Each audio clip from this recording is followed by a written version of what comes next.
Cordial saludo. Mi nombre es Nixon Sinisterra.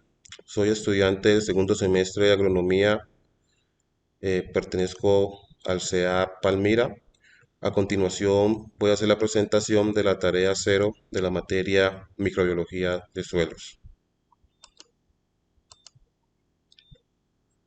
¿Qué estudia la microbiología y por qué es importante?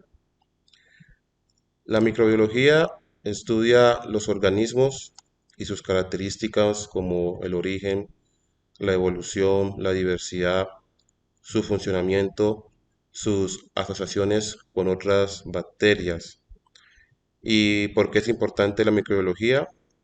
Porque a través de los conocimientos adquiridos en esta ciencia se pueden aplicar a procesos de la humanidad para beneficiarla y beneficiar el planeta en sí, adquiriendo procesos más limpios, por ejemplo. 2. ¿Cuál es la principal diferencia entre los microorganismos procariotas y los eucariotas? Estos organismos se diferencian en el tipo de células. Tenemos que las células procariotas están constituidas por bacterias y arqueas. Su tamaño es pequeño comparado con las eucariotas y tienen una estructura celular simple, no tienen núcleo, pero sí tiene un nucleoide y tienen plasmidos.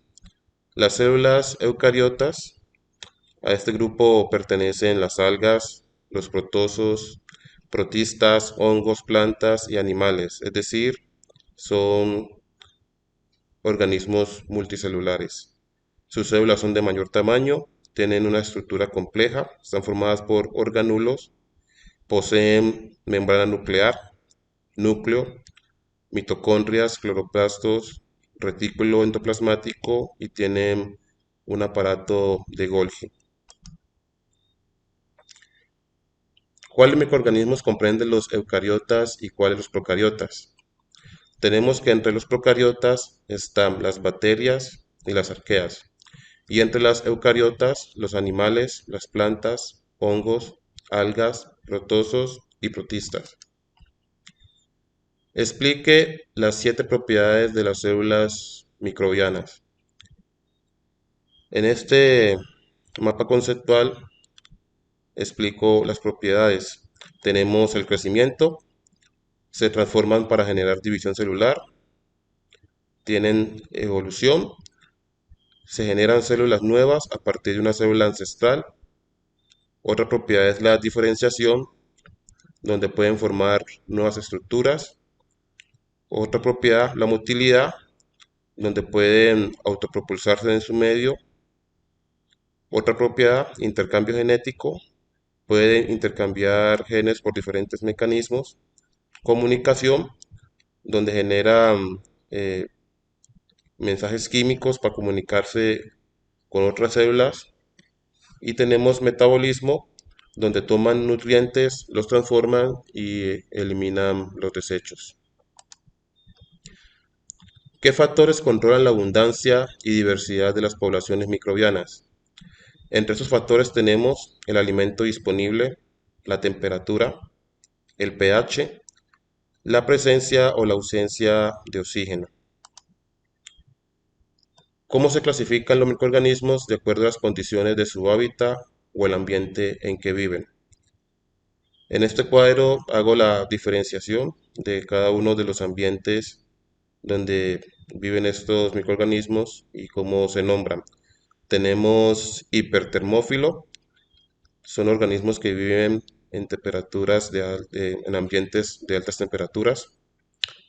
Psicrófilo, habitan ambientes de bajas temperaturas. Acidófilo, ambientes con pH alto.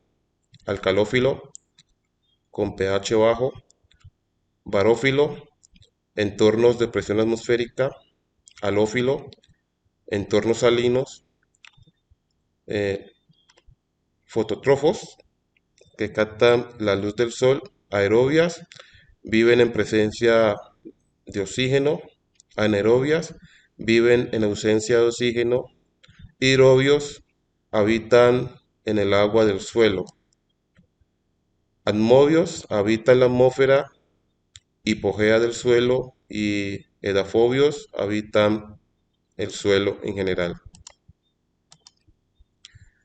¿Cómo se clasifican las bacterias de acuerdo a su forma y agrupación? Una vez más,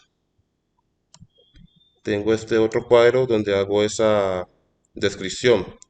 Por agrupación tenemos el grupo de los cocos, que tienen forma esférica, los bacilos tienen forma cilíndrica, el espirilo, forma espiral, espiroquetas, forma enrollada, pedunculadas, tienen forma de tallos o tubos largos, y filamentosas, tienen forma de filamentos.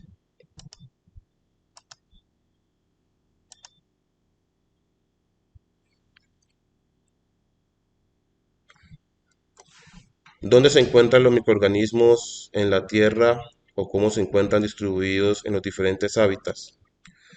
Una vez más, realizo un cuadro para hacer esa descripción y tenemos que en las profundidades marinas habitan el 66% de microorganismos, en el subsuelo 26%, en el suelo el 4,8%, en los océanos el 2,2% y en el resto de hábitats el 1% para completar el 100% de los microorganismos.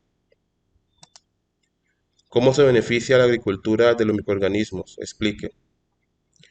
Bueno, en la parte de agricultura se beneficia de los microorganismos porque ellos, en el caso de las leguminosas, forman asociaciones simbióticas con las plantas donde los microorganismos generan unos procesos que benefician a las plantas y ellos toman nutrientes de las plantas para su beneficio.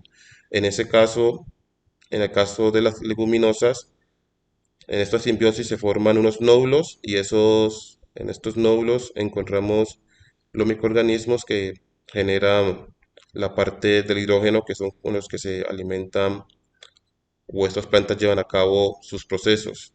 Entonces, por esa parte, la humanidad se beneficiaría en reducir los consumos de nitrógeno para el levantamiento de los diferentes cultivos.